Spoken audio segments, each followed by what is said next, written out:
मेरा नाम सोनम है। मेरी उम्र 28 साल है। मैं एक गरीब परिवार से थी। मेरी माँ लोगों के घरों में साफ सफाई का काम करती थी और पिताजी टेम्पो चलाते थे। मेरी एक छोटी बहन थी जो कि कक्षा 4 में पढ़ती थी। हमारा परिवार भले ही गरीब था, लेकिन हम एक दूसरे के साथ बहुत खुश रहते थे।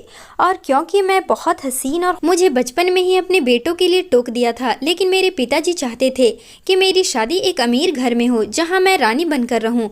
और एक दिन पड़ोसन मेरे लिए एक बहुत अच्छे खानदान का रिश्ता लेकर आई, लेकिन जब मेरे पिताजी ने लड़के के परिवार की छानबीन करी तो ये पता नहीं चल पाया कि इन लोगों का कारोबार क्या है। फिर एक दिन वो लोग मुझे देखने के लिए हमारे घर पर आए और मेरी सास ने अपने बेटे के लिए मुझे पसंद कर लिया और शगुन के तौर पर सोने की अंगूठी पहनाकर मेरे हाथ में 20,000 रख दिए। मेरी माँ और पिताजी इस रिश्ते से सभी लोग बहुत खुश थे और मुझे तो यही समझ में नहीं आ रहा था कि वह लोग इतने अमीर होने के बावजूद हम जैसे गरीबों के साथ अपना रिश्ता क्यों जोड़ना चाहते थे। खैर, अगले 3 महीनों में ही मेरी शादी बड़े धूमधाम से हुई। ऐसी शादी का हर लड़की का सपना होता है और मैं विदा होकर अपने ससुराल आ गई। मेरी शादी की पहली रात थी और मैं बहुत घबराई हुई थी।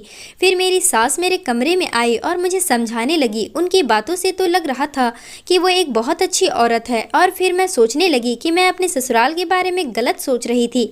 शायद इन लोगों को पैसों का कोई लालच नहीं, सिर्फ अच्छी बहू ही चाहिए थी। मेरी सास दूध का गिलास कमरे में रख कर चली गई।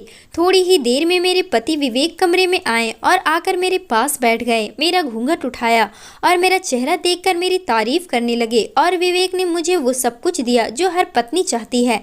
हमारी शादी को अभी 17 दिन ही गुजरे थे कि मुझे पता चला विवेक बाहर किसी मुल्क में काम करते हैं और उन्होंने शादी के लिए छुट्टियां ली थी, लेकिन अब उन्हें वापस जाना होगा। यह सुनकर तो मेरा दिमाग घूमने लगा और जैसे तैसे मैंने अपने आप को संभाला। मैं अपने पति के साथ जाने की जिद करने लगी तो उन्होंने मुझे ले जाने से मना कर दिया और कहा कि अभी वो अकेले जा रहे हैं, लेकिन कुछ टाइम के बाद मुझे अपने पास बुला लेंगे। विवेक की ये बात सुनकर मेरी जान में जान आई। अगली सुबह मेरे पति विदेश चले गए और अब घर में मैं और मेरी सास ही थे। मेरी सास बहुत साधारण सी औरत थी, हमेशा पूजा पाठ में लगी रहती। मैं हमेशा यही सोचती कि मुझे बहुत अच्छी सास मिली है। धीरे धीरे वक्त गुजरता गया और विवेक को गए हुए 4 साल हो गए। मेरे पति विवेक बीच बीच में आते जाते रहते थे, लेकिन अभी तक मेरे पास कोई बच्चा नहीं था। मेरा कमरा मेरी सास के कमरे से थोड़ी ही दूरी पर था। एक रात जब मैं अपने कमरे में सो रही थी, मेरी सास के कमरे से चीखों की आवाज़ें आती। मुझे तो अपने दिमाग की हालात पर शक होने लगा था कि मैं ही तो पागल नहीं होती जा रही। आधी रात को मुझे सास के कमरे से लड़कियों की चीखों की आवाज़ें आती थी। ऐसा लगता जैसे उनके साथ ज्यादती हो रही हो, कोई उनके साथ गलत काम कर रहा हो। लेकिन जब मैं वहां जाकर देखती तो वो लड़कियां सुकून से सो रही होती। एक दिन चीखों की आवाज़ इस कदर तेज थी कि मेरे रोंगटे खड़े हो गए। मैंने जब कंबल हटाया तो बिस्तर पर खून था। तभी खून की कुछ बूंदें मेरे हाथ पर गिरी। कांपते हुए जब छत की तरफ मैंने देखा तो मेरी रूह फना होने लगी। छत पर तो वो लड़कियां खाने की तैयारियों में व्यस्त थी। जब सास 3 लड़कियों के साथ घर के अंदर घुसी तो मुझे देखकर मुझसे कहने लगी कि सोनम, ये लड़कियां आज हमारे साथ ही खाना खाएंगी, तुम इनके लिए आज अच्छा सा खाना बना लो। सास की ये बात सुनकर मैंने सर हिला दिया और पूछने लगी कि आखिर ये लड़कियां हैं कौन। आज से पहले तो मैंने इन्हें कभी नहीं देखा था। वो मासूम लड़कियां 10 से 12 साल के बीच की उम्र की थी। सास उन लड़कियों को सीने से लगाकर प्यार करते हुए बोली कि ये अनाथ लड़कियां हैं, बेचारी भूखी हैं, इसलिए मैं इन्हें अपने साथ घर ले आई तो मैं इनके लिए आज अच्छा सा खाना बनाऊं। ये आज पेट भर कर खाना खाएंगी, पता नहीं बेचारी कब से भूखी हैं। सास की ये शब्द सुनकर मेरे दिल में उन लड़कियों के लिए हमदर्दी जागी। मेरे दिल में उस पल सास के लिए इज्जत और बढ़ गई। वो एक अच्छी औरत थी और हर किसी के साथ भलाई करती थी। मैं किचन में चली गई और जल्दी से उन लड़कियों के लिए खाना बनाना शुरू कर दिया। खाने से कुछ देर पहले सब कुछ निपटा कर हम बैठ गए। वो लड़कियां न जाने कितने दिनों से भूखी थी। वो इतना तेज तेज खाना खा रही थी कि निवाले उनके मुंह से बाहर गिर रहे थे। मैंने उन्हें अपने करीब बिठा दिया और चेहरा साफ करते हुए खुद अपने हाथों से खाना खिलाने लगी। बिना माँ बाप के बच्चे कितनी तकलीफ से पलते हैं, पता नहीं कब की भूखी थी। देखने में बहुत मासूम और डरी सहमी सी लग रही थी। खाने से निपट कर मैंने सास से कहा कि इन लड़कियों का घर कहाँ है, क्या इनको लेने के लिए कोई आएगा। मेरे सवाल पर सास सोच में पड़ गई और फिर दुखी होकर बोली, क्या हो गया है बहू, बेचारी अनाथ लड़कियां हैं, अगर 2 घड़ी हमारे घर में रुक जाएगी तो क्या फर्क पड़ जाएगा, क्या पता इनकी दुआ लग जाए और तुम्हारी गोद भी जल्दी ही भर जाए। मैंने सास की बात सुनकर ठंडी आह भरी। सास के शब्द सुनकर मैं बस दुखी होकर रह गई थी, मगर उनके आखिरी शब्द मुझे एक बार फिर से मेरी कमी का एहसास दिला चुके थे। मेरी शादी को 4 साल बीत चुके थे, मगर अभी तक भगवान ने मुझे औलाद का सुख नहीं दिया था। मैं सास के कमरे से बाहर निकली तो मेरी नज़रें उन लड़कियों पर पड़ी। इनकी मासूमियत का तो ये आलम था कि छोटी लड़कियां जमीन पर ही लेटकर सो चुकी थी। इस महीने गर्मी बहुत ज़्यादा ही थी। पूरा दिन सूरज की तेज धूप से आंगन तपता रहता था। उस समय ही कुछ ठंडी हवा चली थी। आंगन का फर्श अभी तक तप रहा था, मगर वो लड़कियां ना जाने कितनी थकी हुई थी जो बेखबर सो रही थी। उन्हें यूं जमीन पर लेटा हुआ देखकर मेरे दिल को कुछ कुछ होने लगा था। मैं फौरन उनके करीब गई और उन्हें जगाकर अपने कमरे में सुलाने के लिए ले जाने लगी। तभी सास ने मुझे कहा कि इन लड़कियों को मेरे कमरे में सुला दो, सुकून से सोई रहेगी। सास के कहने पर मैंने उन बच्चियों को सास के कमरे में सुला दिया और खुद किचन में चली गई। अभी काम निपटाकर मैं अपने कमरे में आकर लेट गई थी। मेरे पति बाहर दूसरे मुल्क में रहते थे। अचानक मुझे ऐसा लगा जैसे कोई रो रहा है। मैंने तुरंत अपनी आंखें खोल दी। रोने की आवाज़ तभी बंद हो गई थी। मुझे लगा शायद यह मेरा वहम है, लेकिन दोबारा रोने की आवाज़ें आने लगी। इस बार आवाज़ लगातार ही आ रही थी और बढ़ती ही चली जा रही थी। मैं तुरंत उठकर बैठ गई। हमारे घर में तो कोई बच्चा मौजूद ही नहीं था और मेरी सास के अलावा यहाँ कोई भी नहीं रहता था। मेरा पति पिछले 6 महीने से विदेश बाहर गया हुआ था। एक पल के लिए मुझे खौफ आने लगा। वो रोने की आवाज़ें लगातार ही बढ़ती चली जा रही थी। अगले ही पल मेरे दिमाग में हलचल सी मच गई थी। कहीं वो अनाथ लड़कियां तो नहीं? ये सवाल आना था कि मैं फौरन अपने बिस्तर से उठकर खड़ी हो गई। ऐसा क्या हो गया उन लड़कियों को जो इतना सिसक सिसक कर रो रही थी? सास भी तो उनके करीब ही थी, फिर वो उन्हें चुप क्यों नहीं करवा रही थी? मैं तुरंत सास के कमरे में गई। जब मैंने दरवाज़ा खोला तो सामने का मंजर खौफनाक था। कमरे में ना तो कोई शोर था, ना ही वो लड़कियां रो रही थी। वो तीनों तो सास के बिस्तर पर आराम से सो रही थी, जबकि सास पूजा कर रही थी। सास मुझे देखकर कहने लगी, बहू ठीक तो हो? इस समय तक जाग रही हो? यहाँ क्या कर रही हो? सास के सवाल का मेरे पास कोई जवाब नहीं था। मैं इस बात को टालते हुए बोली कि बस लड़कियों को एक नज़र देखने के लिए आई थी। इतना कहने के बाद मैं वापस अपने कमरे में चली गई। मुझे ये बात बहुत सता रही थी कि आखिर वो आवाज़ किसकी थी। इस पर मुझे बहुत ज़्यादा डर सा महसूस हो रहा था। मुझे नींद भी नहीं आ रही थी। फिर मैंने सोचा सुबह उठकर अपनी सास से पूछूंगी। मुझे नींद नहीं आ रही थी। मैं समझ नहीं पा रही थी कि आखिर ये राज क्या है। सुबह का समय होने ही वाला था कि अचानक दरवाज़ा खटखटाने की आवाज़ आई। मैं दोबारा डर गई थी। आखिर इस समय कौन हो सकता था? जब मैं देखने जाने लगी तो सास ने मुझे रोक दिया और खुद दरवाज़ा खोलने जाने लगी। सामने फटे पुराने कपड़ों में एक फकीर खड़ा था। फिर मेरी सास को देखकर वह फकीर हाथ जोड़कर रोने लगा और फिर बोला, आपका बहुत बहुत धन्यवाद। आपने मेरी लड़कियों को पेट भर कर खाना खिलाया। ऊपर वाला आपका बहुत भला करे। ऐसे ही हम गरीब और बेसहारा लोगों की मदद करते रहें। सास उन लड़कियों को उसके साथ भेजने लगी। उस समय मुझे एक बात समझ नहीं आ रही थी कि ये लड़कियां तो कल रात तक अनाथ थी, तो सुबह होते ही बाप कहाँ से आ गया और मेरी सास का इन लड़कियों से क्या लेना देना। दूसरी हैरानी मुझे ये हुई कि वो बच्चियां काली चादर लपेट कर निकली थी और उनके चेहरे पर दर्दनाक तकलीफ थी, जैसी उनकी रात बेहद तकलीफ से गुजरी हो। मेरी सास ने मुझे कमरे में जाने को कहा और मैं चुपचाप अपने कमरे में चली गई।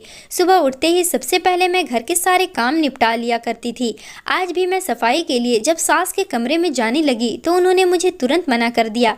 उन्होंने कहा, आज सफाई मैं खुद ही कर लूँगी, तुम कुछ और काम कर लो। वो दिन भी बाकी के दिनों की तरह बहुत व्यस्त गुजरा। मुझे ना जाने ऐसा क्यों लग रहा था कि वो लड़कियां डरी हुई थी, लेकिन मैं अपनी सास पर भी तो शक नहीं कर सकती थी, क्योंकि वो एक अच्छी औरत थी और मैं भी एक गरीब घर की बेटी थी जिसे मेरी सास ने देखते ही पसंद कर लिया था। और ये कहा था कि इस बच्ची को सहारा दूंगी। सास बाजार से खुद ही सामान लेकर आती थी। आज जब वो घर लौटी तो उनके साथ 3-4 लड़कियां थी। एक की नाक से खून बह रहा था। सास ने मुझसे कहा, सोनम, इस लड़की को चोट लगी है, बेचारी अनाथ लड़की है, इसकी ज़रा मरहम पट्टी कर दो। मैंने तुरंत उसकी मरहम पट्टी की और उन लड़कियों को बेड पर लिटा दिया। सास ने आज फिर से मुझे खाना बनाने को कहा और मैंने खाना बनाया और उन लड़कियों को खाना खिलाया। मैंने गौर किया वो लड़कियां काफ़ी चुप-चुप सी हैं। मुझे हैरानी भी हुई कि भला कैसे इनकी माएँ मेरे सास के साथ इन्हें भेज देती है। आज खाना ज़्यादा बन गया था। आज मेरा भी उन लड़कियों के साथ बैठकर खाना खाने का मन किया। मैं खाना खाने ही लगी थी, तभी अचानक सास ने गुस्से से मेरे हाथ से प्लेट छीन ली और फिर झटक कर बोली, तुझे तमीज़ नहीं है बहू, तुम अनाथ बच्चों का खाना खाओगी? ये खाना सिर्फ और सिर्फ इन लड़कियों के लिए ही बनवाया गया है।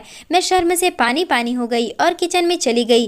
किचन से निकली तो देखा लड़कियां नींद से बेहाल थी। सास उन्हें अपने कमरे में ले जाने लगी और उन्हें अपने बिस्तर पर सुला दिया और कहने लगी, देखना सोनम, ऊपर वाला मुझे इस कर्म का फल जरूर देगा, जल्द ही तुम्हारी गोद भर जाएगी। उसके बाद मैं अपने कमरे में आकर लेट गई। मुझे कमरे में आए हुए अभी 30 मिनट ही हुआ था और तभी उन लड़कियों की चीखने चिल्लाने की आवाजें आने लगी। वो ऐसे चीख रही थी जैसे किसी ने उन्हें बहुत तकलीफ दी हो। मैं उसी समय उठकर बैठ गई और आवाजें लगातार सास के कमरे से आ रही थी। मैं भागकर कमरे में गई तो दरवाजा बंद था। मैं दरवाजे को पीटने लगी। एक तो आज सास की तबीयत भी खराब थी। मुझे लगा कि कहीं उन्हें तो कुछ नहीं हो गया। जब दरवाजा खोला तो सास जमाई या लेती हुए खड़ी थी। मुझे देखकर हैरानी से कहने लगी, बहू क्या हुआ है, क्यों दरवाजा पीट रही हो, क्या सुबह हो गई है, लड़कियां जाग जाएगी। मैंने सास को कहा कि मुझे लड़कियों के रोने की आवाजें आ रही हैं। मेरे सवाल को उन्होंने नज़रअंदाज किया और कहा कि बहू लड़कियां तो गहरी नींद में सो रही हैं। इतना कहकर उन्होंने दरवाजा बंद कर लिया और मैं वापस अपने कमरे में चली आई। मुझे फिर वही आवाज़ें आने लगी, लेकिन जब भी मैं कमरे में जाती तो वो आवाज़ें आना बंद हो जाती। क्या ये मेरा वहम था? कुछ तो था जो मुझसे छुपा हुआ था। इसी सोच में मैंने सारी रात ऐसे ही गुजार दी। दोबारा से जब सुबह का वक्त हुआ तो वह फकीर फिर दरवाजे पर आया था। सास ने उन लड़कियों को उठाया और उस फकीर के साथ भेजने लगी। आज एक बात मैंने गौर की थी कि ये लड़कियां भी डरी सहमी सी थी। न जाने वो लड़कियां किस चीज से डरी हुई थी। वो फकीर उनको ले जा चुका था। उसके बाद सास अपने कमरे में चली गई थी। ये तो रोज का हो चुका था कि सास लड़कियों को लेकर आती और कहती, लड़कियां अनाथ है और इनके लिए पकाया गया खाना ना तो वो खुद खाती और ना ही मुझे खाने देती। रोज इसी तरह की आवाजें आती, लेकिन जब मैं कमरे में जाकर देखती, कंबल हटाती तो ऐसा कुछ भी नहीं होता था। वो लड़कियां तो सुकून से सो रही होती थी। खाने में मेरी सास एक नशीली दवाई मिलाती थी। रोज रोज की इन चीजों ने मुझे पागल कर दिया था। एक रात मैंने फैसला किया कि मैं जानकर रहूंगी कि सास उन लड़कियों के साथ क्या करती है, लेकिन मैं ये पहले भी जानने की कोशिश कर चुकी थी। मुझे कुछ पता नहीं चल पाया था कि लड़कियां क्यों चीखती रहती हैं और मुझे नाकामी का मुंह देखना पड़ा था। आज भी सास 3 लड़कियों को लेकर आई थी। कमरे से उसी तरह चीखने की आवाजें आने लगी। मैं उसी समय दरवाजे से लगकर खड़ी हो गई। आखिर ये मामला है क्या? जब मेरी सास कमरे से बाहर निकली तो मैंने इस बात का फायदा उठाया और कमरे में दाखिल हो गई। मेरा दिल जोर जोर से धड़क रहा था। पूरे कमरे में चारों तरफ अंधेरा ही अंधेरा था। फिर मैंने कमरे की लाइट जलाई और फिर जो मैंने देखा वो बहुत दर्दनाक था। एक बच्ची पंखे से लटकी हुई थी। उसका शरीर ठंडा पड़ चुका था। मैं हैरान रह गई। बाकी 2 लड़कियां कोने में डरी सहमी हुई बैठी थी। ये सब देखकर मेरी आत्मा कांप गई थी। मेरे दिमाग में बहुत सारे सवाल चल रहे थे। तभी मेरी सास कमरे में दाखिल हुई और वो मुझे देखकर घबराते हुए कहने लगी कि बहू, इसमें हमारा कोई दोष नहीं है, सारा दोष इस लड़की की माँ का है। ये 11 साल की बच्ची अपनी माँ से तंग आ गई थी और मुझे बता रही थी इसकी सौतेली माँ उसकी शादी एक बूढ़े आदमी से करा रही थी। आज अगर ये अपनी जान नहीं देती तो इसकी शादी उससे हो चुकी होती। इस बच्ची ने इस जुल्म से बचने की खातिर अपनी जान गंवा दी। मेरी सास बहुत रो रही थी। उस वक्त मुझे उनके आंसू झूठे लग रहे थे।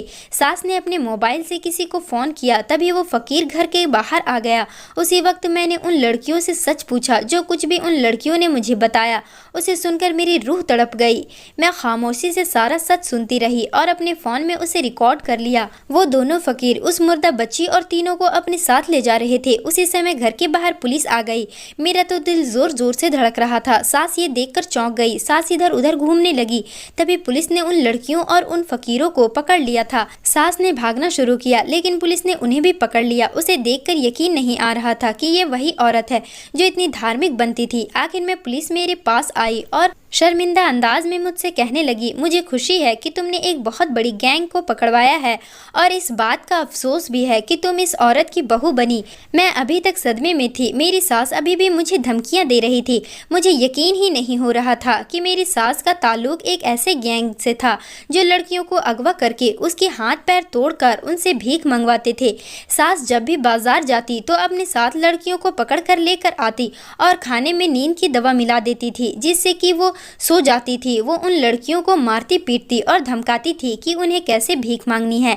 सुबह के वक्त आने वाला फकीर भी इसी खेल का हिस्सा था। वो लड़कियों को अपने साथ ले जाता, किसी की आंख फोड़ देता तो किसी का हाथ काट देता तो किसी की टांग काट देता था, जिससे वह मोहताज बन जाए और उन्हें ज्यादा भीख मिले। आज रात भी जब मेरी सास फोन पर बात कर रही थी तो एक लड़की ने सुन लिया था कि किस तरह वह फकीर उनके साथ मार पिटाई करने वाला है, इसलिए उसने पंखे से लटक कर जान देना ही बेहतर समझा।